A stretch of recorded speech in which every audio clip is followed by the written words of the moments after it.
Hello అండి, welcome to my channel అచ్చ తెలుగు పిల్ల. ఈరోజు నా స్టైల్లో మిర్చితో టమాటా పప్పు అనేది ఎలా చేస్తాను ఏంటనేది చూపిస్తాను, చూసేయండి.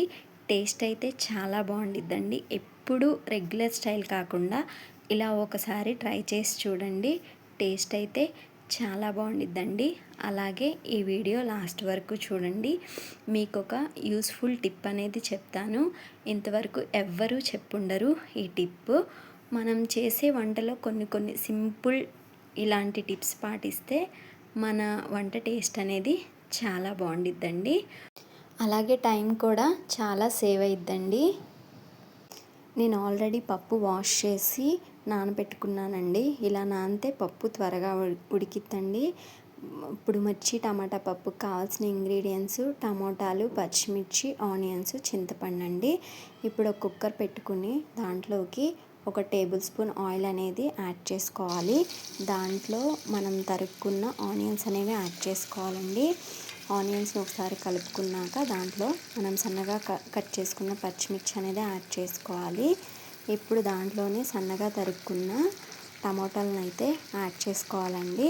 ఇప్పుడు వీటిలన్నిటిని ఒకసారి కలుపుకోవాలండి.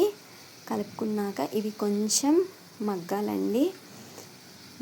మగ్గిన తర్వాత దాంట్లోకి మనం కొంచెం కరివేపాకు అనేది యాడ్ చేసుకోవాలి. ఇప్పుడు ఇవన్నీ మగ్గాయండి.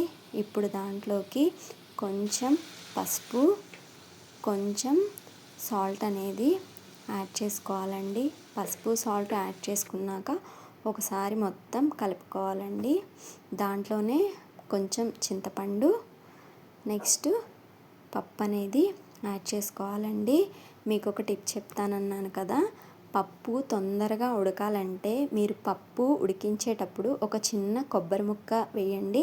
పప్పు తొందరగా ఉడుకుతుందండి. Next water పోసుకోవాలండి. ఇప్పుడు కుక్కర్ మూత పెట్టుకోవాలి. కుక్కర్ మూత పెట్టుకుని విజిల్ పెట్టుకుని ఒక 10 విజిల్స్ అలా రానివ్వాలండి. చూసారా, 10 విజిల్స్ వచ్చాక పప్పు అనేది ఎంత బాగా ఉడికిందో. చాలా అంటే చాలా బాగా ఉడికిందండి.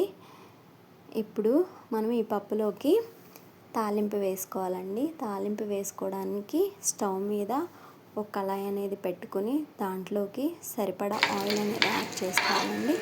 ఇప్పుడు దాంట్లో తాలింపు దినుసులు అనేది వేసుకోవాలి.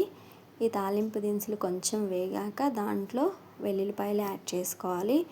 వెల్లుల్లిపాయలు కూడా వేగాక దాంట్లోకి ఎండుమిర్చి, లాస్ట్లో కరివేపాకు అనేది యాడ్ చేసుకోవాలండి. ఇప్పుడు ఆ తాలింపు అనేది ఈ పప్పులోకి వేసుకోవాలి. ఇలా తాలింపు వేసాక ఒక 2 మినిట్స్ అలానే స్టవ్ మీద లో ఫ్లేమ్లో ఉంచేయండి. పప్పు టేస్ట్ అనేది చాలా అంటే చాలా బాగుండిద్దండి. మనం చేసేదానికి ఇంకొంచెం టేస్ట్ అనేది యాడ్ అయ్యిద్దండి. లాస్ట్లో ఫైనల్లీ కొత్తిమీరతో గార్నిష్ అండి. టేస్టీ మిర్చి టమాటా పప్పు అనేది రెడీ అయిపోయిందండి. నేను దీంట్లో కారం యూస్ చేయలేదండి, ఓన్లీ మిర్చి.